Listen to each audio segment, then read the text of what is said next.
Padre, en el nombre de Jesús, te damos gracias por esta mañana.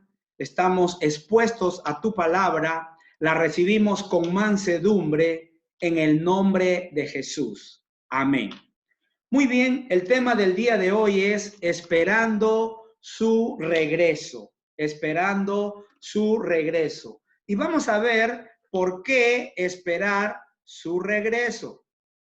¿Por qué esperar su regreso? En segunda de Timoteo, capítulo 4, versículo 8, podemos leer y vamos a leer: por lo demás me está guardada la corona de justicia, la cual me dará el Señor, juez justo, en aquel día.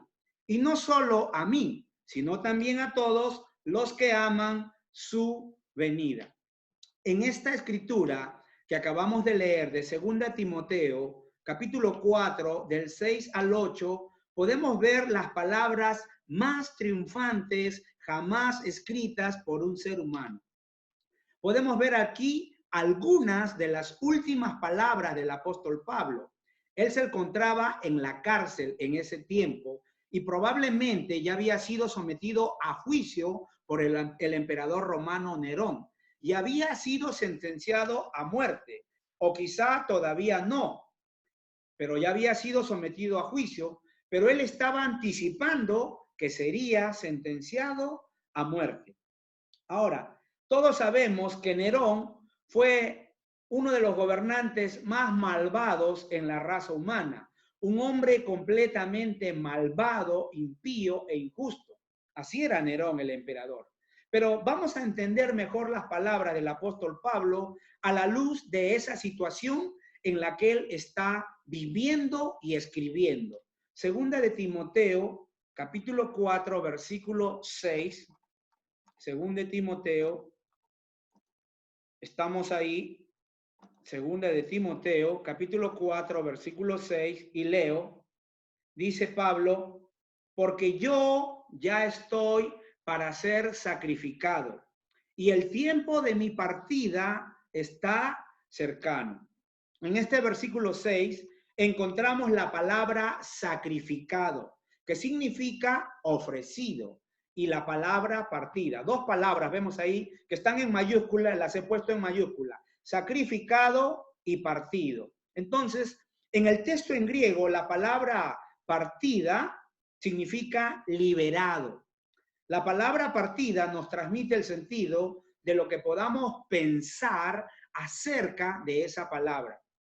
Ahora, puede ser una buena partida o también una mala partida, pero el término liberado sugiere que el apóstol Pablo, en cierto sentido, estaba anhelando ser liberado de su cuerpo natural en el que él había servido al Señor muy fielmente durante muchos años. Ahora, es interesante la frase que Pablo cita. Él dice: estoy para ser ofrecido, sacrificado, como una ofrenda de libación.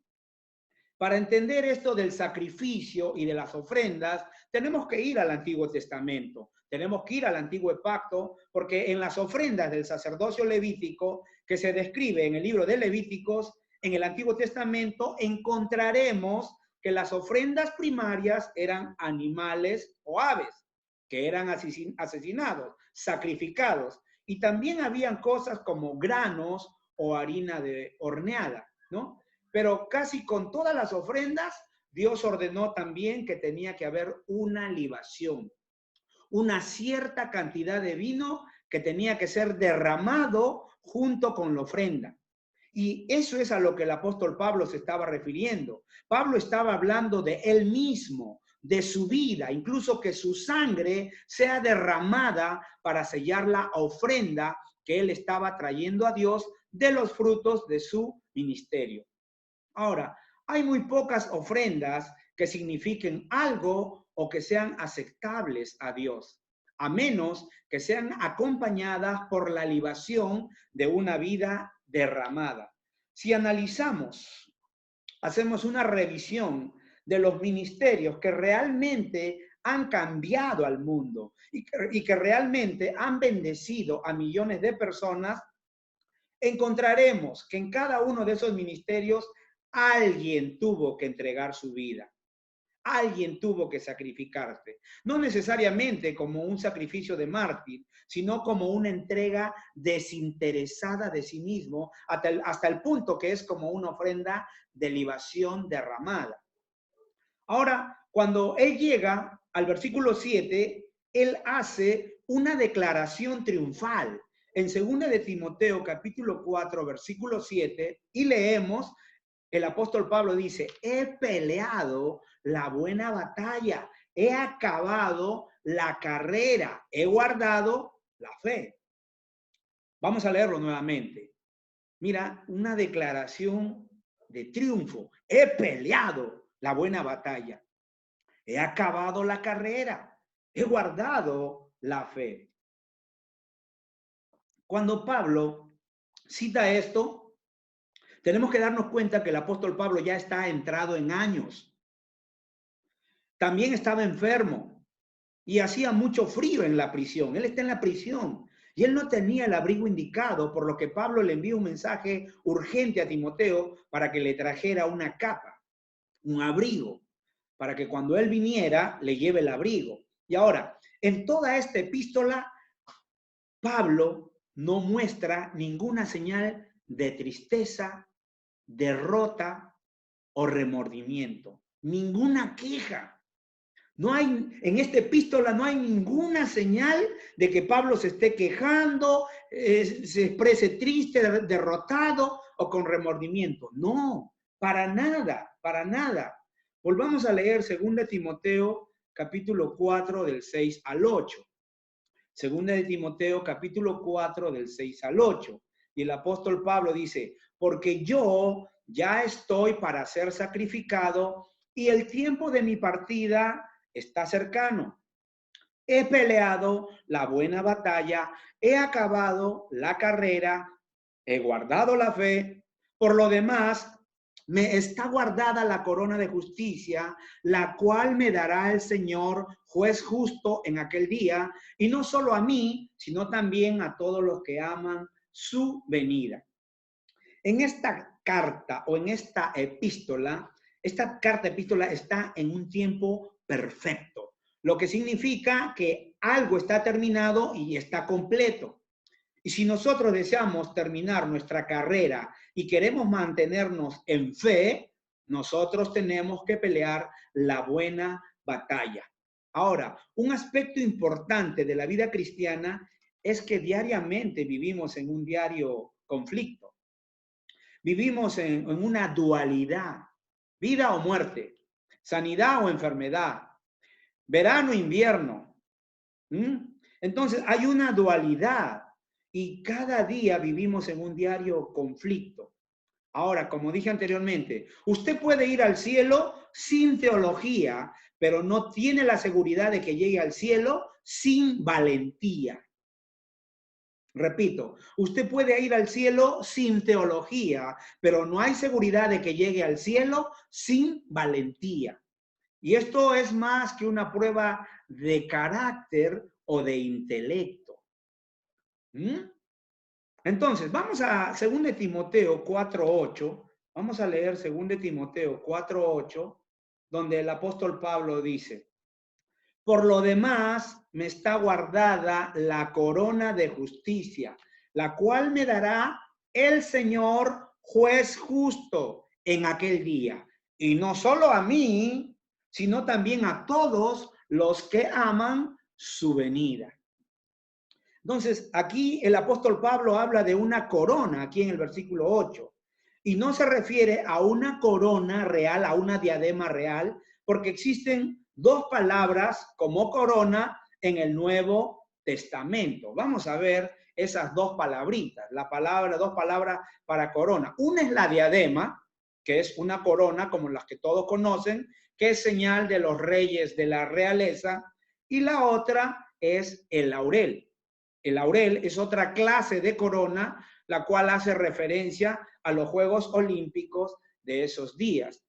El laurel era una ramita, es una rama, pues, ¿no? Entonces, si queremos ponerlo a nuestros tiempos, modernizarlo al siglo XXI, Pablo está diciendo, lo que él está diciendo, está haciendo una paráfrasis al siglo XXI, lo que Pablo dice: a partir de hoy estoy esperando mi medalla de oro porque la he ganado. Por lo demás me espera la corona de justicia que el Señor, que es juez justo, me entregará. Y aquí vemos que Pablo enfatiza que es el Señor quien es juez justo. Él dice, el Señor, el juez justo. Entonces, podemos darnos cuenta, Pablo estaba compareciendo ante Nerón, que era un juez muy injusto, quien le dio una sentencia muy injusta. Y Pablo dijo que esa no era la última palabra. Hay un juicio más.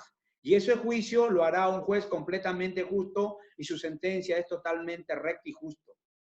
Recuerda, la última palabra la tiene Dios.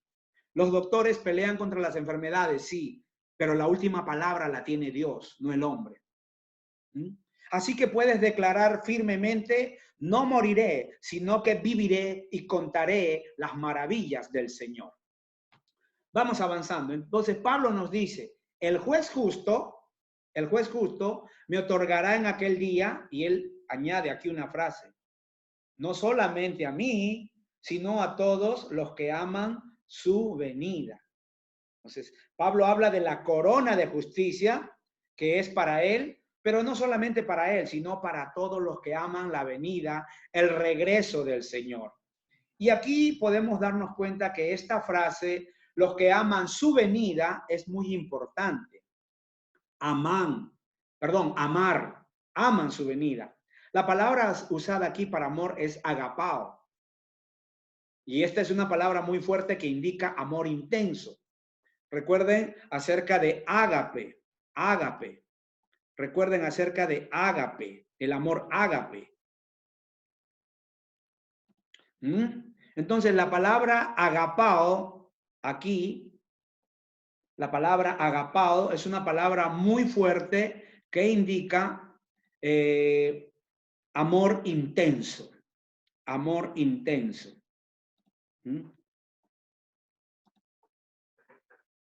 Y esto está en tiempo perfecto que describe una actitud establecida.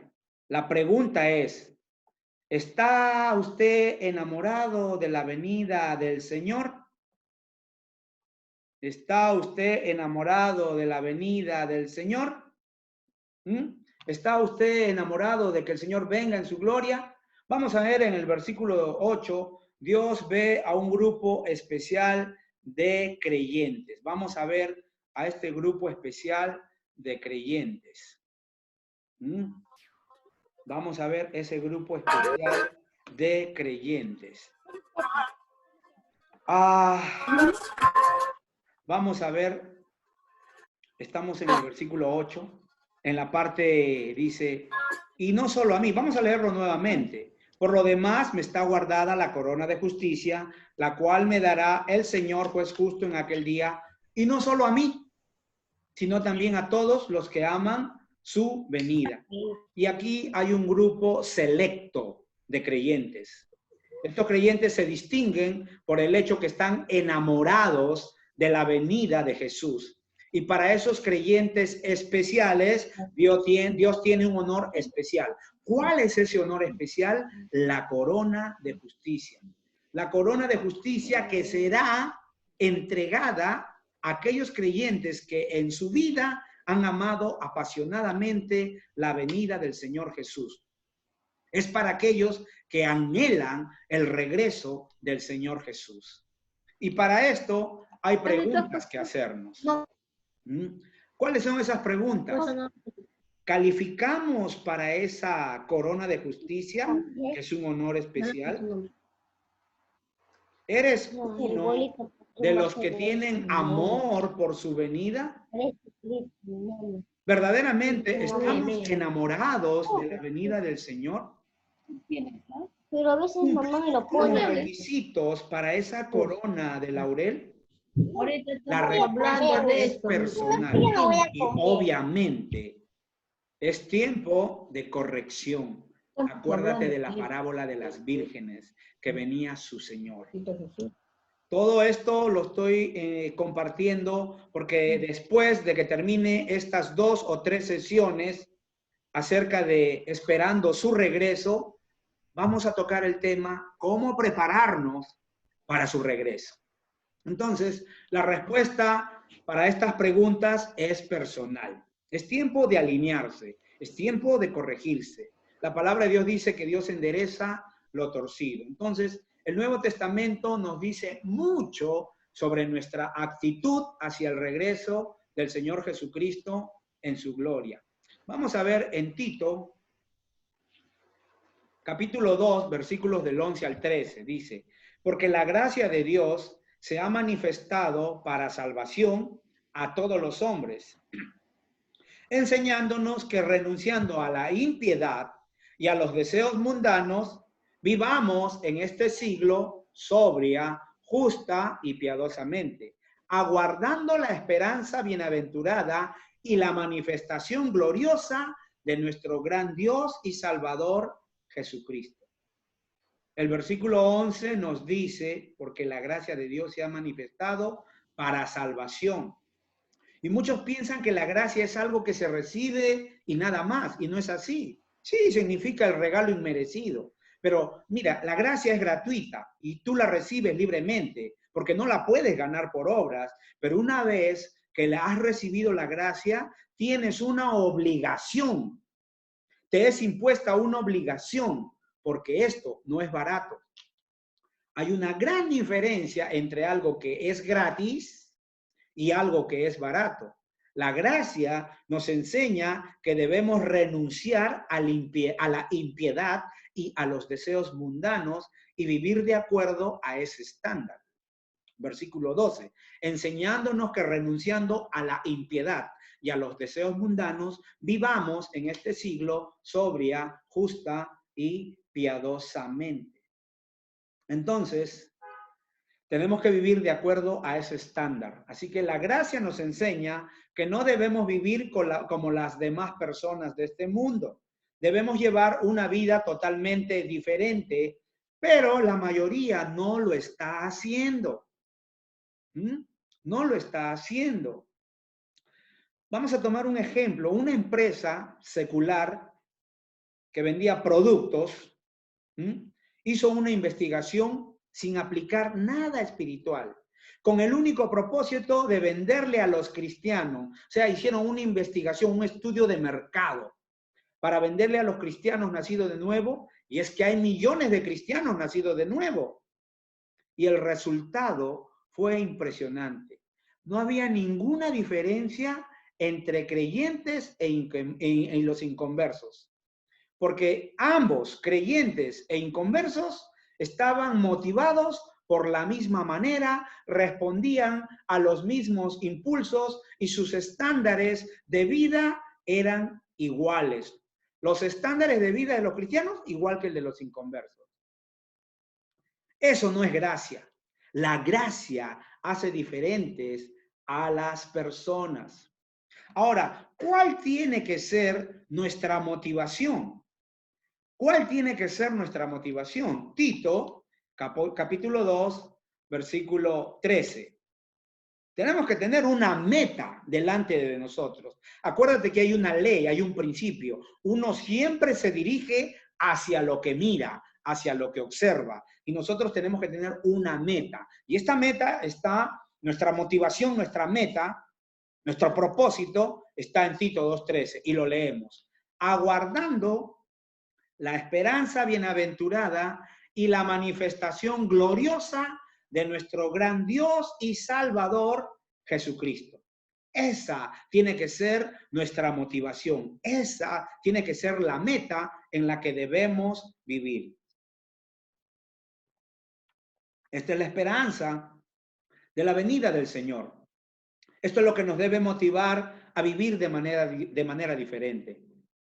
Si analizamos el Nuevo Testamento, vamos a ver que todas las llamadas de atención para vivir una vida santa están relacionadas con la esperanza del regreso de nuestro Señor Jesucristo. Y si la iglesia no está viviendo en esta esperanza, sus estándares de santidad estarán siempre por debajo de los del Nuevo Testamento. Y Tito nos dice, bendita esperanza. Esperanza bienaventurada. La palabra bienaventurada o bienaventurado significa bendito, dichoso, feliz. Hay una bendita esperanza. Hay muchas personas sin esperanza. Y si no tienen esperanza es porque solo están buscando las añadiduras y no están viviendo en el reino. Y la Escritura dice, mas buscad el reino de Dios y su justicia, y estas cosas os serán añadidas. Entonces, no tenga los estándares boca abajo o jalada de los cabellos. Busca el reino, vive en el reino. Y tal vez estas personas están pasando, o muchas personas están pasando problemas económicos, familiares o de salud. Y si eso se ve de una manera horizontal, pues no van a ver la esperanza. El problema es que están mirando en la dirección equivocada. Abajo está oscuro en tinieblas, pero arriba todo brilla. Ningún cristiano, ningún hijo de Dios debe vivir sin esperanza. Sin esperanza pueden vivir los que no tienen a Cristo. Pero si nuestros ojos están en la dirección equivocada y estamos viviendo como vive el mundo, entonces habrá sufrimiento, habrá problemas. ¿Qué problemas? Los sufrimientos y los problemas del mundo. Y la desesperación es uno de los principales problemas de este mundo hoy en día. Y Pablo llama a Jesús aquí el gran Dios y nuestro Salvador. Esto es muy importante porque Jesús es Dios. Y si usted no está dispuesto a llamar Dios a Jesús, no puede llamarlo Salvador. ¿Por qué? Vamos a ver Isaías 12:2. He aquí, Dios es salvación mía. Me aseguraré y no temeré, porque mi fortaleza y mi canción es Yah, Jehová, quien ha sido salvación para mí. Entonces, tenemos que entender, el único que nos puede salvar es Dios, solamente Dios. La iglesia no puede salvarte, la ley no puede salvarte, la moralidad no puede salvarte. Necesitamos a Dios en la persona de Cristo Jesús para ser salvos. Vamos a leer Hebreos capítulo 9, versículos 27 y 28. Y dice aquí, y de la manera que está establecido para los hombres, que mueran una sola vez y después de esto el juicio, así también Cristo fue ofrecido una sola vez para llevar los pecados de muchos y aparecerá por segunda vez sin relación con el pecado para salvar a los que le esperan. En el versículo 27. Y de la manera que está establecido para los hombres. Esta palabra hombres no quiere decir que Dios sea machista. No, la palabra hombres ahí es la palabra antropos y se refiere a varón y a dama, masculino y femenino. Está establecido que las personas mueran una sola vez y después de esto, el juicio. Entonces, en estos versículos encontramos dos citas, dos reuniones de las que nadie se puede escapar ni librar. ¿Cuáles son esas dos citas? Número 1, la muerte física. Y número 2, comparecer ante el juicio de Dios. Entonces, amados hermanos y hermanas, es mejor que vivamos de acuerdo a la luz de estas dos citas. ¿A quién se le va a aparecer al Señor? Aquellos que anhelan su venida. ¿A quiénes le va a dar la corona de justicia? A los que esperan con entusiasmo su regreso, su venida. La pregunta es, para terminar, ¿estamos esperando su venida con entusiasmo? ¿Esperamos el regreso de Jesús con entusiasmo, con anhelo? Si no es así, tenemos que ordenar nuestros estándares de vida, nuestro propósito, nuestras metas. Para terminar, y voy a terminar con 4 razones bíblicas para esperar su venida. 4 razones bíblicas para esperar su venida. Número 1, la aparición del Señor Jesucristo traerá la consumación de nuestra salvación. Número 2, marcará la consumación de nuestra unión. Número 3, será la única esperanza para el sufrimiento de la humanidad. Y número 4, va más allá de nuestra situación que es vergonzosa. La próxima semana vamos a empezar a desarrollar estos 4 puntos hasta donde avancemos. Posiblemente avancemos el 1 y el 2 y lo vamos a hacer detenidamente para poder entender por qué debemos esperar anhelantes el regreso de nuestro Señor. Vamos a orar para terminar. Amado Dios y Padre, en el nombre de Jesús, te damos las gracias por todo lo bueno que eres tú. Señor, te pedimos perdón si no hemos estado expectantes de tu venida, si hemos permitido que el mundo nos gane y los afanes nos ganen, y hemos puesto, Señor, el afán antes que el anhelo de esperar tu llegada, tu venida. Señor, te pedimos perdón y te pedimos que nos ayudes a poner en orden nuestro estándar de vida, que nuestro estándar de vida siempre sea lo que tu palabra nos demanda, Señor. Gracias, gracias Espíritu Santo por alumbrar los ojos de nuestro entendimiento, por hacernos ver, entender y comprender que debemos estar anhelantes, que debemos cuidar nuestra salvación. Gracias, Señor. Gracias por este tiempo que he tenido el privilegio de poder soltar tu palabra con profundidad, pero con sencillez y humildad. Gracias por cada corazón que recibe esta palabra, esta semilla incorruptible que llevará mucho fruto, Señor, para la honra y la gloria tuya, Padre. En el nombre de Jesús. En el nombre de Jesús. Amén. Amén.